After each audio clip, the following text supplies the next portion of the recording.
Take a large serving of the others, throw in a few pinches of the Village and add a dash or two of the 2018 art house critical darling Happy as Lazaro, and you'll wind up with something close to the Nest, El Nido. Far from original, yet intriguing and well realized enough to keep you in your seat until the final, rather predictable, reveal. Italian director Roberto De Feo's debut feature premiered in Locarno's Piazza Grande section and seems like a decent candidate for streaming services beyond the boot. Written by De Feo, Lucio Bassana and Margherita Ferri, the script follows a rural family living in another epoch or perhaps in some kind of parallel universe. Dominated by the heartless matriarch Elena, Francesca Cavallin, who's willing to go to sadistic lengths to protect her crippled son, Samuel, Justin Alexander Korovkin, from the dangers of the outside world. The Villa dei Laghi is at once dystopic and bucolic, a beautiful country estate under vicious authoritarian rule. In the film's opening kicker, we see a younger Samuel being kidnapped from the manor by his father, Riccardo. The two get in an accident, leaving Dad dead and Samuel handicapped for life. Why exactly they were fleeing is a question that hangs over most of the movie, as do other anomalies, such as the fact that in this seemingly 1960s setting, somebody manages to sneak in an iPod loaded with songs by the Pixies.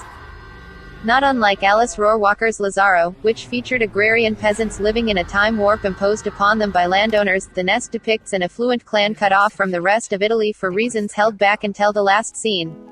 It definitely keep us guessing, though anyone who's watched a horror film in the last decade will probably guess right on the first try, and mildly interested in this disturbing household, which includes a doctor, Maurizio Lombardi, who looks like an evil Buster Keaton and administers shock treatment, as well as other tortures, at will.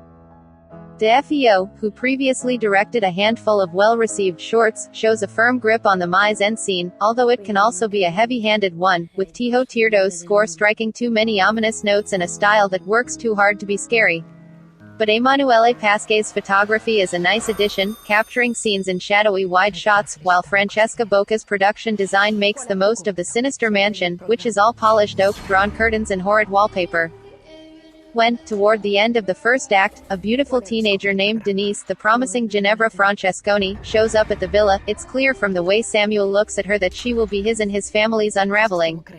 The love story between the two kids is hard to buy, and feels more like a scenaristic device than the real thing, but it does its job in propelling Samuel to start questioning his surroundings and Elena to take increasingly desperate measures to keep her son protected. Is The Nest simply about a mama who doesn't want her figlio to grow up and, well, leave the nest, or is there something much more dire behind Elena's actions? That's what we keep asking ourselves throughout the movie, and although that doesn't make for the most original of horror flicks, it results in a convincingly eerie depiction of motherly love taken to the next level.